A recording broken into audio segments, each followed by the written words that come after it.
Bienvenue dans le podcast de Genève Attractive, je suis Matteo Yanni et aujourd'hui avec Marine Imbert, nous allons revenir sur un sujet central pour notre canton, l'avenir de la Genève internationale, un an après les coupes drastiques décidées par le président américain Donald Trump.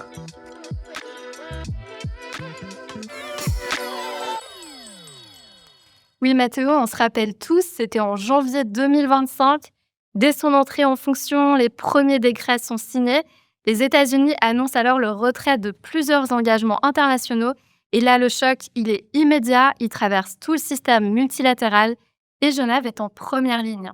Alors, pour en discuter, nous avons le plaisir d'accueillir deux invités. Tout d'abord, Martine Brunschwig-Graf, présidente de la Fondation pour l'adaptation de la Genève internationale et ancienne conseillère d'État du canton de Genève. Bienvenue. Bonjour. Et on a également le plaisir d'accueillir Fabrice Egli, directeur de la Fondation pour Genève. Bienvenue. Merci.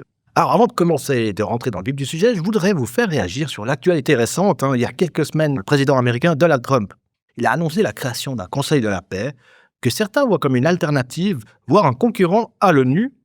Vous, en tant que défenseur de la Genève internationale, vous avez réagi comment ? Eh bien, j'ai commencé par me remettre en mémoire quelles étaient les qualités de la Genève internationale et j'ai pensé à l'universalité, le multilatéralisme, la démocratie. Et en regardant tout ça, je me suis dit qu'il y avait encore un grand espace entre ce que ce Conseil disait vouloir être et ce qu'est la Genève internationale. Donc, on a encore une belle marge de manœuvre et surtout une belle raison d'être. Vous, Fabrice ? J'ajouterais également qu'on dit souvent qu'une photo ou un dessin vaut 1000 mots. Je vous invite à regarder le logo de ce nouveau conseil. Vous le comparez au logo des Nations Unies.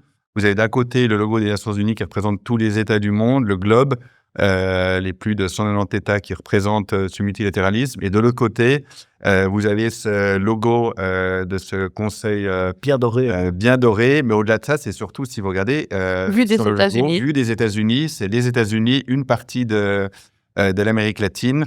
Et ça fait plus penser à un club privé de l'amical trumpiste dans lequel il faut débourser 1 milliard pour faire partie. Donc, je rejoins ce que disait Martine Brunschwig-Graf. Ce sont deux visions du monde totalement différentes. Mais le fait que la Suisse, par l'intermédiaire de Ignacio Cassis, s'est contenté de dire que notre pays, actuellement, va étudier la question, ça vous a inquiété, par exemple ?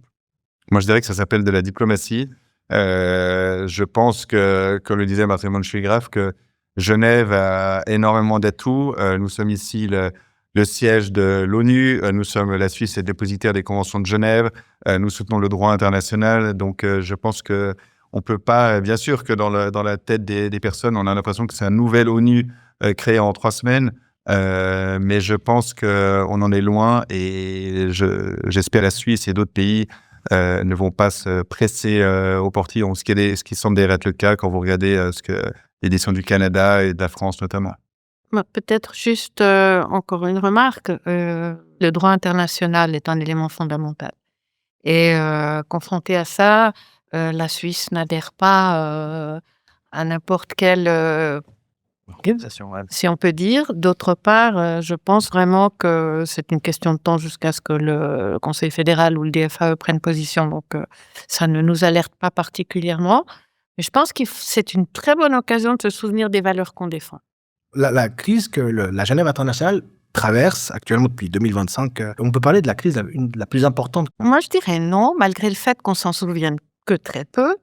Ceux qui se souviendront de la Société des Nations, qui était en fait prédécesseur de l'ONU, se souviendront aussi de la crise pendant la Deuxième Guerre mondiale, de la disparition de la SDN. Et en fait, c'est la volonté des nations d'avoir créé l'ONU en lieu et place de la SDN. Mais ce qu'on a oublié, c'est que pendant la dernière partie de la SDN, c'était en fait aux États-Unis que se passaient encore certains éléments. Mais simplement pour se dire que des crises, on en a déjà connues, mais que simplement la grande différence, c'est qu'on s'aperçoit qu'aujourd'hui, on a des instruments, qu'il s'agit de les transformer, mais qu'on ne peut pas dire, comme à l'époque, qu'ils étaient totalement dévalués, ce qui a été le cas de la Société des Nations à un moment donné. Moi, je dirais que, alors oui, pour moi, c'est la plus grande crise qu'on traverse depuis 80 ans. C'est clair que l'ordre mondial basé sur ces 80 dernières années à l'issue de la Deuxième Guerre mondiale est complètement, évidemment, bousculé. C'est clair qu'on est, pour moi, on est un changement d'air, un mouvement de bascule. Et on voit qu'on est à la fois une crise politique, financière et systémique. Donc oui, je pense que ces dernières décennies, on n'a pas vécu, depuis la Deuxième Guerre mondiale, on n'a pas vécu de changement aussi radical, mais que chaque crise permet également des opportunités. Et je pense qu'on en discutera un peu plus tard, mais qu'effectivement, maintenant, il va s'agir de s'adapter, de se réinventer, de trouver d'autres alliances et de réformer ce qui peut l'être. Peut-être en complément, parce que moi, je parlais d'avant la Deuxième Guerre mondiale, là. Peut-être en complément, se souvenir peut-être d'une chose, c'est qu'il y a le moment où on voit qu'il y a une crise et qu'elle éclate au grand jour, et puis il y a l'évolution des choses qui tout à coup aboutit à quelque chose d'évident pour tout le monde.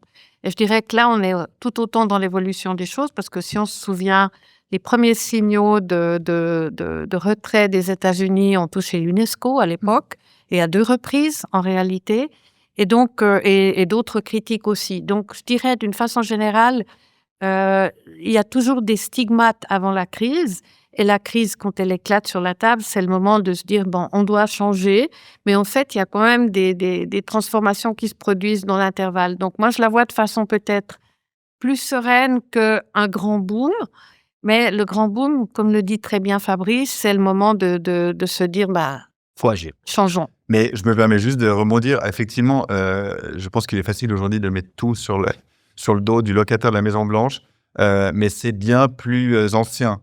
Et je pense que le multilatéralisme a quand même du plomb dans l'aile depuis longtemps. C'est vrai qu'il y a des retraits des États-Unis. On parle beaucoup des États-Unis, mais il y a d'autres pays également qui ne payent pas ce qu'ils doivent payer à certaines des organisations internationales également. Donc c'est vrai que là, on a l'impression d'un tsunami depuis une année, mais en fait, ça fait déjà quelques années que tout ça germe, en fait. Et puis que les organisations internationales aussi sont ultra dépendantes d'un bailleur. Donc, Là, oui, je voulais juste insister là-dessus. C'est que la dépendance financière trop importante est toujours une très mauvaise solution. Et aujourd'hui, la vraie prise de conscience, elle est tout à coup de voir quel est l'état de dépendance en termes financiers et les conséquences que ça peut produire, y compris sur le terrain. Parce que ce dont il faut se souvenir, on parle ici de la Genève internationale. Mais dans la réalité, le désengagement de certains donateurs a pour effet sur le terrain, pour des populations, d'avoir des conséquences extrêmement importantes, douloureuses et parfois mortelles. Mais je vous entends bien, donc, s'il y avait du plomb dans l'aile, est-ce qu'on a été trop attentiste alors là-dessus? Non, le changement, il faut bien se dire une chose, il faut souvent que les choses arrivent à leur terme pour qu'on puisse véritablement initier des changements profonds. Et ça, on le voit dans toutes les crises qu'on examine, c'est toujours pratiquement la même chose. Donc oui, on aurait pu dire, il serait souhaitable que chaque institution évolue, que les États, etc. Dans la réalité, il faut parfois des prises de conscience choc pour que les choses se produisent en profondeur. mais d'ailleurs, au-delà de la Genève internationale, je dirais que c'est les mêmes effets en ce qui concerne la défense européenne. Par exemple, vous voyez aujourd'hui toutes les discussions qu'il y a au sein de l'Europe. Oui, moi, je pense qu'on a été trop attentiste pendant de nombreuses décennies et qu'il y a un wake-up call aujourd'hui parce qu'il y a il y a ce choc et puis ce changement très radical. Et justement, là, maintenant, en janvier 2026, c'est quoi l'état d'esprit un peu qui domine la place genevoise? Est-ce qu'il y a de l'inquiétude? Est-ce que vous pouvez nous raconter un peu cette prise de température, on va dire? Je dirais que c'est très différencié, hein, suivant les milieux. Il y a des endroits où on pense que c'est pas si grave et en fait, le vrai état d'esprit, c'est qu'il y a à la fois de l'inquiétude, qui ne le serait pas quand on voit ce type de situation, mais ce que nous, on voit de par la Fondation, c'est aussi un gros intérêt pour la transformation et le changement. Et pour moi, j'étais extrêmement étonnée de voir à quelle réactivité, finalement, les institutions, qu'elles soient internationales ou non gouvernementales, et on réagit et commence à venir avec des idées, des projets. Ces projets-là, pour certains, ils ne sont pas sortis simplement en un mois ou un mois et demi. Il y avait probablement des choses qui étaient latentes et qui demandaient à s'exprimer. Donc pour moi, il y a 2 aspects, mais comme toujours dans les crises, hein, il y a le côté catastrophique des choses qu'on peut constater parfois. Et dans le même temps, il y a tout à coup une espèce d'air nouveau qui s'exprime à travers la volonté d'innovation, d'adaptation et de transformation. Et les 2 choses cohabitent, et c'est là où est la chance, en définitive. Et je rejoins complètement ce qui a été dit. On le constate aussi, nous, au sein de la Fondation pour Genève, qui fait d'ailleurs ses 50 ans cette année. On fait beaucoup de mission de sensibilisation en fait de la population, du grand public, des autorités genevoises et à Berne également.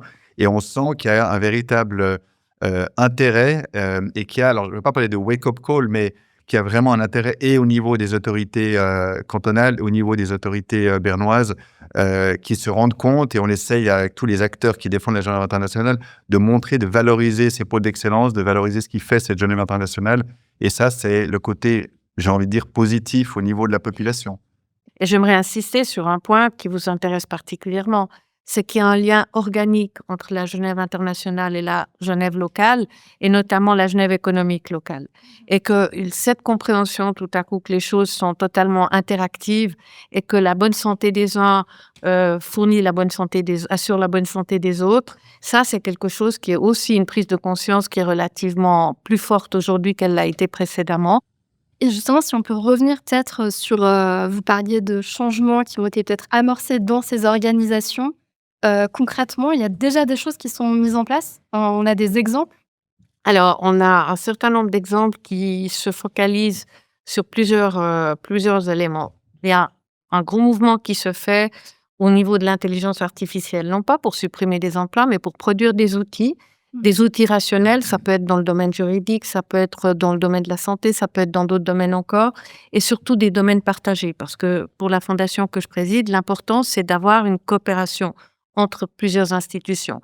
Et de ce côté-là, on voit des mouvements. On voit aussi dans un projet qu'on a examiné et qu'on va soutenir, on voit aussi des mises en commun. Des mises en commun de moyens, ça peut être du partage de locaux, partage de ressources ou partage de programmes communs avec des institutions qui, sur le papier, présentent des objectifs similaires, mais qui, dans la plupart des cas, travaillaient jusqu'ici en silo. Ça, c'est déjà 2 exemples dans lesquels on voit qu'il y a des choses qui peuvent se produire. Dans le domaine des banques de données, et on va le voir dans le futur beaucoup plus qu'aujourd'hui, parce que Genève est un lieu qui détient, en termes de connaissances et de banques de données, des banques de données extrêmement précieuses, que ce soit dans le domaine de la santé, de la météorologie ou d'autres domaines encore. Et là, on voit qu'il y a une nécessité de partage, de mise en commun, y compris par rapport aux phénomènes climatiques ou à d'autres. Et tout ça, ce sont des domaines dans lesquels on voit des projets arriver, dans lesquels on a ce type de démarche-là. Donc oui, on voit déjà concrètement aujourd'hui des initiatives de ce genre-là et des gens qui arrivent à aussi indiquer quels sont les effets qu'ils recherchent. Parce que c'est très important, il ne s'agit pas simplement de mettre en place des systèmes, mais il s'agit de savoir ce qu'on vise avec. Et ça, c'est aussi une des conditions de soutien des projets par rapport à notre fondation, c'est quels sont les objectifs et comment peut-on les mesurer. Parce que la confiance, c'est bien, le contrôle, c'est mieux. Donc, on améliore un peu l'efficience un petit peu aussi. L'efficience, tout à fait. Et vous aussi, Fabrice, vous remarquez des différences dans un nouveau démarrage au sein de ces nouvelles organisations? Une agilité, le fait aussi de faire en sorte d'avoir une meilleure efficience, d'avoir un meilleur impact également. Et je pense que Genève aujourd'hui a toutes les cartes en main aussi pour innover, pour faire en sorte aussi de se positionner et de rester un acteur clé. Par exemple, Barthélemy Moshe-Graf parlait de l'IA, mais je pense que Genève pourrait tout à fait devenir un pôle, une capitale de la gouvernance de l'IA. Aujourd'hui, ça n'existe pas. N'oublions pas que nous avons également des pôles. Dans les pôles d'excellence, il y a évidemment le pôle scientifique avec le CERN. Nous avons énormément de pôles d'excellence et évidemment qu'il y a une contraction, mais les organismes et les pôles d'excellence qui sont là vont devoir se réinventer pour se renforcer et être toujours des pôles d'excellence extrêmement utiles. N'oublions pas qu'à Genève, tout ce qui se fait au quotidien à Genève, que ce soit dans les normes, que ce soit dans les négociations, touche tous les citoyens de la planète au quotidien. Finalement, l'IA, ça permettrait, ce serait une solution, on va dire, pour aussi que Genève reste un peu compétitif face aux autres hubs internationaux. Est-ce qu'il y a peut-être d'autres points sur lesquels Genève pourrait s'appuyer? En fait, pour moi, ce n'est pas un problème de thème. C'est vraiment un problème de modalité de fonctionnement et de travail. Et pourquoi? Parce qu'on est la seule place dans laquelle l'universalité, c'est-à-dire la participation de l'ensemble des pays de la planète, qu'on doit améliorer parfois pour des raisons de difficulté, est un principe de pratiquement tous les domaines qu'on traite à Genève. Et cette qualité d'universalité, elle est fondamentale. La deuxième, c'est, je dirais, le côté multilatéral. Même si on remet en question le multilatéralisme régulièrement, il n'en reste pas moins qu'à la première crise, qu'est-ce qu'on voit? On a besoin que les instruments multilatéraux se mettent en place. C'est toujours quand même à ces institutions qu'on fait appel quand il y a des désastres sur le terrain, y compris quand on a des problèmes de santé dans son pays, même si on nie le fait que l'OMS est intéressant, on profite de ces données, etc., etc. Et donc des coopérations multilatérales. Et la troisième chose que Fabrice a rappelé tout à l'heure, Fabrice Eboué l'a rappelé, c'est les institutions scientifiques qu'on a chez nous. Et là, on a un pouvoir de concertation, d'études, de recherche scientifique et de collaboration qui est considérable. Et ces éléments-là, on est capable de les mettre en lien avec des institutions internationales sans problème. C'est-à-dire qu'on est sur une place qui est finalement relativement petite et sur laquelle il y a une concentration incroyable d'acteurs et de collaborateurs, mais aussi d'institutions scientifiques. Et la Suisse étant petite, ça peut aller jusqu'à Zurich ou ailleurs pour des projets qui peuvent profiter à la planète entière. Et j'aimerais juste rebondir là-dessus. Il n'y a pas une autre ville dans le monde qui arrive à avoir autant d'acteurs dans des domaines aussi divers et variés, avec autant de missions diplomatiques, autant d'entreprises, autant d'organisations internationales, autant d'ONG. Maintenant, ce qui est vrai, c'est que c'est important de se réinventer et de rester aussi compétitif et d'avoir toujours cette place unique. C'est pour ça que je parlais de l'IA. Mais il y a effectivement des enjeux aujourd'hui qui sont les enjeux de demain. Et c'est important que Genève reste alerte pour les nouveaux défis. Je pense aussi, par exemple, à la fuite des cerveaux. Aujourd'hui, il y a beaucoup au niveau académique de cerveaux qui quittent notamment les États-Unis. Moi, je pense que Genève et la Suisse, toute la région lémanique, le PFL devrait aussi en attirer pour faire en sorte que de se positionner. On a le campus biotech, on a l'université, on a le Graduate Institute, on a le PFL, on a énormément d'instituts universitaires, mais de montrer qu'on est là et qu'on a la capacité. Donc, en fait, on est compétitif, mais de le rester, en fait. Oui, la concurrence est rude aussi. Enfin, aujourd'hui, il y a des endroits, des villes qui se portent candidates. Enfin, ça là-dessus, vous pensez que ça va rattraper? Mais je pense qu'il faut aussi se demander quelles sont les conditions cadres dans lesquelles on dure. Parce qu'il y a les effets d'aubaine. J'accueille telle organisation parce que chez moi, j'ai des bâtiments, etc. Et puis, il y a la question fondamentale, c'est quelle est la stabilité qu'on peut offrir, le cadre qu'on peut offrir d'une façon générale. Et si on regarde Genève et la Suisse, parce qu'il ne faut jamais oublier que Genève remplit aussi sa mission pour la Suisse internationale, si on veut bien le préciser, on a une stabilité politique. Quelle que soit l'évolution des choses, les élections, la démocratie, on offre une stabilité politique. Et ça, c'est un acquis important. On a une stabilité économique. Ça veut dire qu'il n'y a pas des soubresauts et des incertitudes, parce que financer des organisations ou les accueillir, c'est assurer des conditions cadres dans la durée. C'est pas arriver demain matin parce qu'on n'a plus de moyens à couper la moitié de ce qu'on devrait faire ou pas faire. Et puis, on a, quoi qu'il arrive, même si c'est très débattu, la neutralité. Et donc, on a, dans des circonstances délicates aussi, un terrain dans lequel ce qui s'y passe est assuré d'avoir un cadre et un environnement de neutralité, indépendamment de toute autre discussion. Donc, ces éléments-là sont très importants et il faut les voir comme étant une source de durabilité. Puis enfin, on a une expérience de 160 ans dans le domaine de l'accueil de la vie internationale, des organisations, du droit humanitaire pour une partie, etc. Donc tout ça, ça forme un tout. Alors il peut y avoir, pour telle ou telle raison, le choix de tel ou tel lieu, mais quand on regarde l'ensemble et les besoins de l'écosystème, on peut dire que ce qu'on offre à Genève est quelque chose qui ne peut pas se remplacer facilement.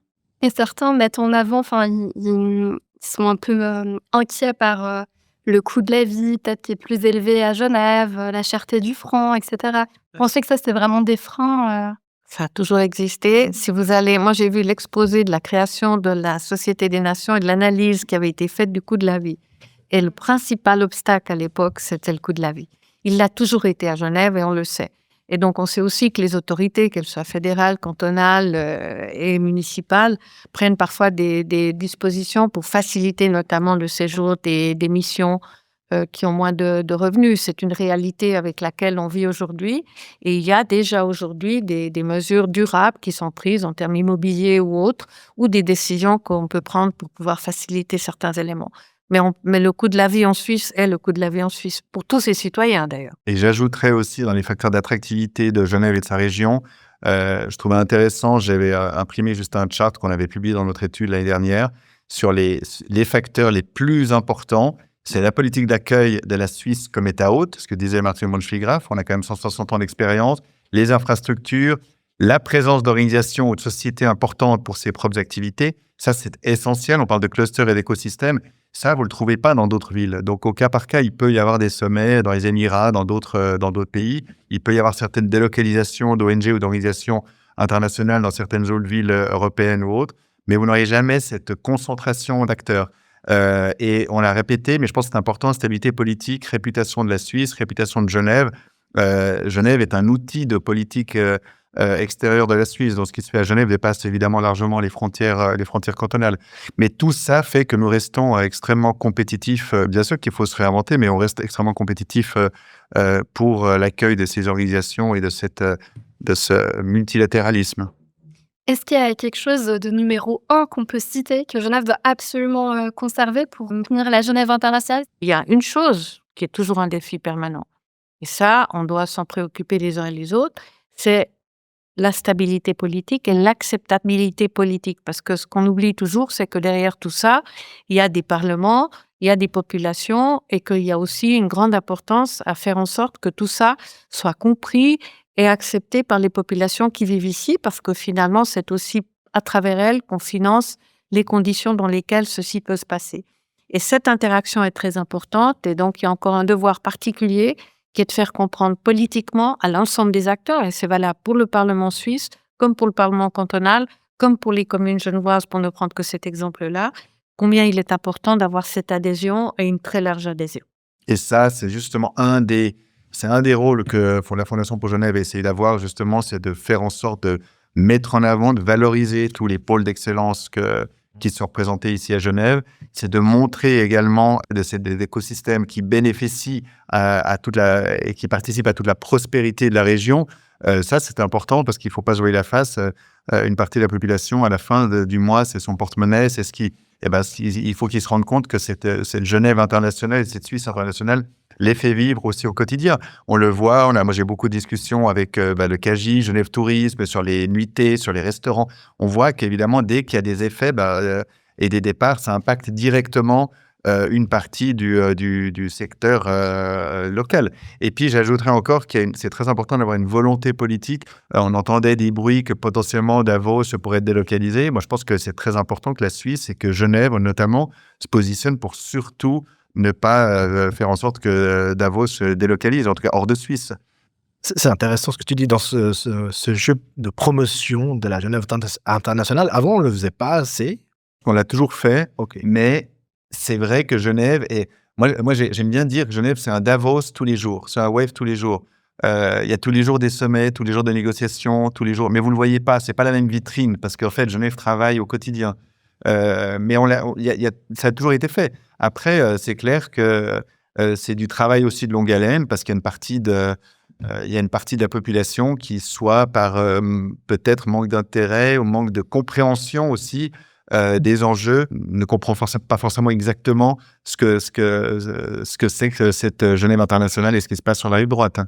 Mais on peut aussi dire une chose, tout ce qui est précieux et qu'on a l'habitude d'avoir, on finit par plus le remarquer aussi. Et on le remarque quand c'est menacé, quand on risque de le perdre. Et c'est exactement ce qui se passe aussi aujourd'hui. Et ce qui est relativement satisfaisant ou réconfortant, c'est notamment de voir qu'il y a cette prise de conscience et que donc même politiquement, sur le plan local, comme je le disais tout à l'heure, jamais on n'aurait obtenu aussi rapidement et facilement un vote comme on l'a obtenu là pour le financement de la Fondation, sans qu'il y ait ce sentiment que peut-être c'est précieux et on risque de le perdre. Mais il y a un intérêt, et maintenant il est en travaux, mais le Palais des Nations, par exemple, on sait qu'il y avait des journées portes ouvertes. Il y a toujours eu. Et l'intérêt était là, et la population se ruait vers le Palais des Nations. Vous avez maintenant le portail de la science au CERN qui est ouvert il y a 2 ans. Je crois qu'ils en sont à plus de 500 000 visiteurs. Vous allez avoir dans quelques semaines le portail des Nations qui va ouvrir, qui est un bon exemple de partenariat public-privé, parce que ça aussi, on n'en parlait pas tout à l'heure, mais de valoriser ces partenariats public-privés, c'est essentiel également, qui va ouvrir là aussi un portail de visiteurs pour présenter le multilatéralisme. Ça aussi, on espère que les Genevois, la population, va adhérer au fond. Donc, il y a un intérêt. Vous avez fait la transition, puisque je voulais parler de la FAGI, justement, puisque voilà, le canton de Genève n'est pas resté inactif en 2025, donc c'est l'année, la fondation pour l'adaptation de la Genève internationale. Ce terme adaptation, c'est le maître mot pour vous. Et quel rôle concret votre fondation souhaiteriez qu'elle joue? On a une fondation qui a été créée sur une nature publique-privée, puisqu'il y a une fondation qui est en l'occurrence la Fondation Wilsdorf et le canton de Genève qui ont décidé de créer ensemble cette fondation. Pourquoi l'adaptation? L'adaptation, derrière ça, il faut entendre encore d'autres mots. Il y a le mot innovation, il y a le mot coopération, il y a le mot transformation. Ce sont des éléments qui sont exactement dans l'idée de soutenir des projets qui vont permettre aux autres de se transformer, de s'adapter. Donc, aux autres, ça veut dire les organisations internationales et les ONG en priorité. Et il ne faut jamais oublier la notion de coopération qui est à travers ça, parce que l'idée de la fondation, ça n'est pas d'aller remplacer des donateurs existants. C'est même prévu de ne pas financer, de prendre le relais de donateurs existants, en aucun cas. Il s'agit de financer des projets qui permettent de surmonter ce genre de problématiques et de s'adapter pour les opérations futures. Et donc, c'est des moyens qui sont limités. À l'heure actuelle, c'est une mise de 25 millions pour l'État, 25 millions pour la Fondation Wilsdorf. Il y aura probablement des évolutions financières et des adaptations dans ce domaine. En revanche, je crois que ce qu'il faut voir, c'est les conditions dans lesquelles tout ça est fait. Ça veut dire, il faut qu'il y ait un effet de levier ou un effet multiplicateur. Ça veut dire que le franc investi et qui est versé à Genève, le franc investi, il provoque des effets et qui sont des effets durables. Se souvenir que la Fondation n'est là que pour 5 ans et que donc la condition, c'est aussi que, quels que soient les projets, ils trouvent leur propre financement après, si c'est des projets qui ne se terminent pas avec la fin de la Fondation. Et ensuite, que ça puisse produire des effets. Et donc, on exige, avec la convention qu'on signe avec les auteurs de projets, on met en place des indicateurs pour pouvoir mesurer les effets de ce qu'ils s'engagent à faire. Mais en fait, ce qu'on voit, c'est que l'IA, elle n'est pas là pour remplacer les emplois, elle est là pour offrir des outils qui permettent de démultiplier les actions et d'assurer aussi des éléments d'harmonisation. Et là, il y a tout un rôle qu'on peut jouer avec des effets qui sont vraiment des effets multiplicateurs pour la suite. Vous gérez combien de projets aujourd'hui? Depuis... On a reçu 58 projets, on en a plus d'une dizaine qui sont déjà maintenant passés sous le crible de la commission consultative et du conseil de fondation, et ça compte. Et je dirais que ce sont tous des projets qui sont loin d'être anodins pour la plupart. On les connaîtra bientôt. Vous les connaîtrez et nous les publions dans notre rapport annuel, donc l'impatience est de mise, mais elle pourrait trouver finalement quand même quelques satisfactions à l'arrivée. Et la durée de 5 ans, c'est gravé dans le marbre. Alors, il est dans les statuts écrits que sauf décision des fondateurs, mais je pense, comme présidente, ce que je vois, c'est que le fait d'avoir 5 ans pour faire les choses est aussi une très bonne limite, parce que ça oblige à l'efficience, ça oblige à la concentration, ça oblige à la priorisation, et donc c'est pas du tout la même attitude que si vous vous dites que vous avez le temps de vendre. Les organisations doivent revoir leurs priorités, mais aussi diversifier les sources de financement. Vous en pensez quoi de cette solution? Elle doit être la nécessité de diversifier les les sources de financement, de voir aussi, parce qu'il y a une quantité de fondations, ça c'est un domaine qu'on n'a pas encore totalement exploré, mais qu'on doit, c'est-à-dire que des fondations prêtes à financer des projets, ça existe, mais il n'y a pas toujours la visibilité nécessaire, il n'y a pas toujours la mise en relation nécessaire, et donc ça fait partie aussi du travail futur. Après, de réfléchir à comment on finance et par quel type de mode. Mais le maître mot là-dedans aussi, c'est qu'il faut conserver une certaine indépendance. Donc, quoi qu'il arrive, et ça, c'est un des enjeux, c'est que vous ne pouvez pas remplacer des financiers par d'autres financiers qui ont des exigences ciblées de contenu qui font qu'à la fin, vous n'êtes plus ni universel, ni indépendant, ni véritablement exempt de tout intérêt commercial. Et ça, il ne faut jamais oublier qu'il y a là une barrière à ne pas franchir.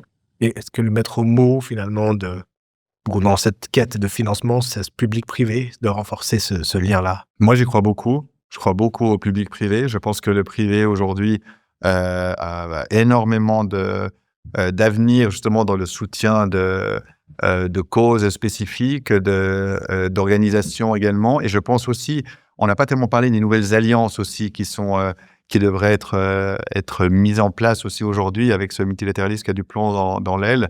Mais je pense que Genève a aussi aujourd'hui un rôle à jouer en attirant et en fédérant les acteurs qui partagent des valeurs du multilatéralisme. C'est vrai qu'aujourd'hui, on a souvent reproché à la Genève internationale ou au monde des Nations Unies d'être un peu trop porté vers les pays dits du Nord versus les pays dits du Sud, même si ce n'est pas des terminologies qu'on apprécie forcément. Et peut-être qu'aujourd'hui, quand on dit que chaque crise amène aussi des opportunités, c'est aussi le moment de mieux intégrer les pays des BRICS, des pays comme l'Afrique du Sud. Il y a des pays aujourd'hui qui ont un intérêt au multilatéralisme et qui partagent ce type de valeurs. Et Genève a une carte à jouer aussi là-dessus. Ce que j'observe, c'est un petit peu dans la même direction que ce qui est dit par Fabrice Egli. C'est quand je dis il faut par exemple, on s'assure de la formation des diplomates ou qu'on offre des formations complémentaires ou qu'on assure aussi l'accessibilité à des conférences, à des rencontres, à des congrès, pour que tout ça puisse jouer, ça part de la même idée. Parce que associer, c'est surtout veiller aussi à ce que les uns et les autres aient accès aux lieux de discussion. Et souvent, c'est par impossibilité ou grande difficulté, ou parfois aussi en raison de régimes qui, tout à coup, deviennent autoritaires dans certains pays et que les gens n'ont même plus la possibilité de sortir. Et donc, se poser les questions de savoir comment est-ce qu'on assure l'universalité dans les discussions, ça, c'est un élément extrêmement important. Et dans un an, si on doit vous poser, on va conclure sur ça, mais voilà, quel serait votre souhait, voilà, si on se retrouve dans un an dans l'avancement des tâches, est-ce que vous auriez souhaité que Genève fasse? Disons que pour moi, je pense qu'il y a plusieurs choses qui sont très importantes et que moi je souhaite. La première, c'est qu'il y ait toujours une grande convergence de vues, d'actions et de discours entre les entités politiques, que ce soit fédérales, cantonales et municipales. Et ça, c'est pour moi extrêmement important, c'est central pour la réussite. Et je dirais qu'à l'heure actuelle, je suis contente de voir, et je le vois à travers la FAGI, on a une concertation qui est vraiment très importante et très précieuse et qui se traduit aussi par des éléments concrets. La deuxième chose, c'est comme il a déjà été rappelé, c'est d'avoir vraiment cette volonté d'universalité, c'est-à-dire de se dire qu'aujourd'hui, on est un lieu dans lequel tous les pays du monde doivent avoir l'accès nécessaire. Et donc, les objectifs, par exemple, que poursuit la Confédération pour accueillir les missions qui n'y figurent pas encore, et il y en a 5 ou 6, je crois, qui manquent encore, c'est un élément important parce que ça permet, ils sont plus nombreux à Genève qu'elles le sont à Berne.